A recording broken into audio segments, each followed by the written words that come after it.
It's the Texan in Tokyo show. Bing! Hi everyone! Today I'm going to talk about art.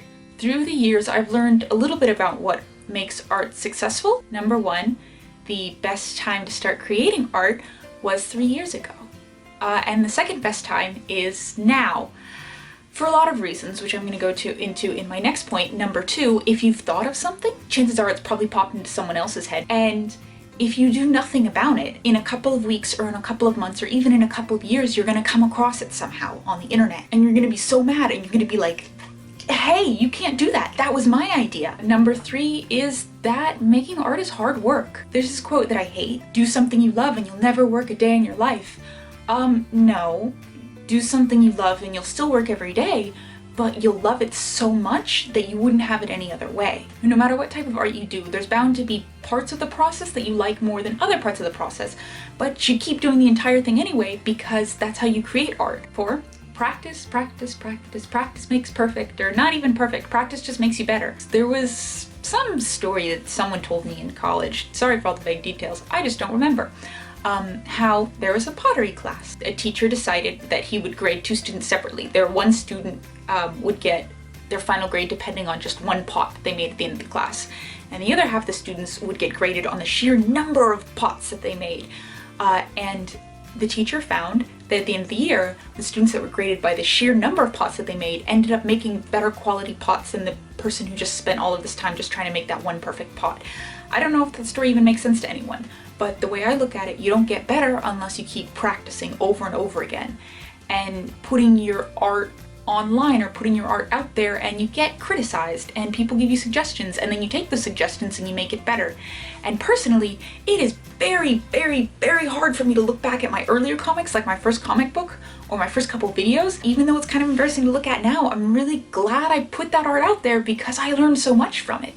And I improved so much faster than if I had just kept creating in my own little box. 5, and maybe people won't agree with this, but it's not just art, it's also a business. I'd say 2/3 of it is artistic ability and creative ability, but a solid 1/3 is your business skills. And some people are just naturally good at business. I think it's good to treat your art like a business because it can help you respect your art more, and it can make it easier for people who are interested in your art or who like your art to continue consuming it. Number 6, no one's gonna save you or discover you, which also people might disagree with.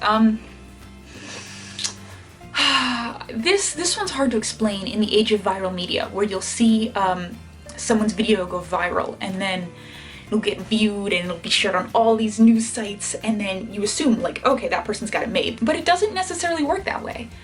My own experience with this was before I started drawing comics and before I started making videos when I was blogging. I wrote a blog post right before my wedding that got picked up by Huffington Post that ended up going viral. And then the next day I was interviewed by Huffington Post Live on their show, and it was on the internet and it was crazy huge, and I was like, oh, this is it. This is my big break. I'm gonna be a professional blogger. This is gonna be so cool. People who knew me were sending messages from all over the world like, oh my goodness, I saw you. That's crazy. Like, congratulations. And my best estimate, less than 1% of the people clicked through to my website.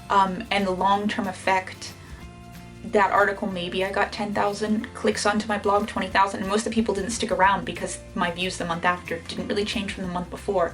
And that was a kind of wake-up call for me that I kept pitching everything, waiting that as soon as I went viral, somebody would save me and appreciate how good my writing was, and then I would make it big as this professional blogger.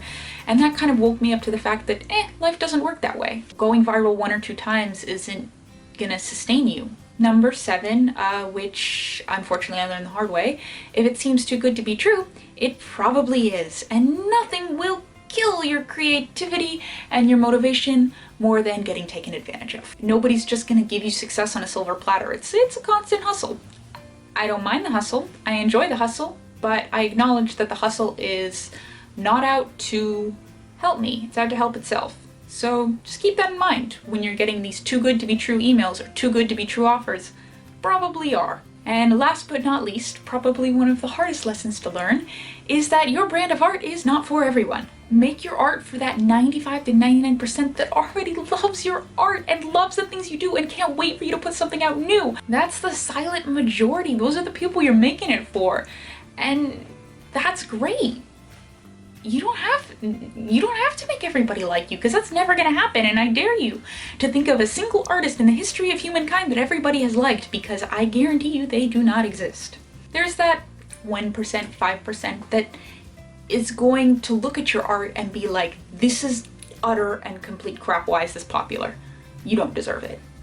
This doesn't deserve it. This other thing should be popular. And if you try to make art to satisfy your critics, you're gonna lose your spark. People are going to criticize your art, and the bigger that you get, they're gonna criticize you too. And it hurts. It's always gonna hurt, but it's important to remember that your art isn't for them. If you have any other tips for how to be successful at creating art, please leave that in the comment section below, because I would love to learn more. If you like these videos, please subscribe. Put out new videos twice a week. Thanks for watching. Bye.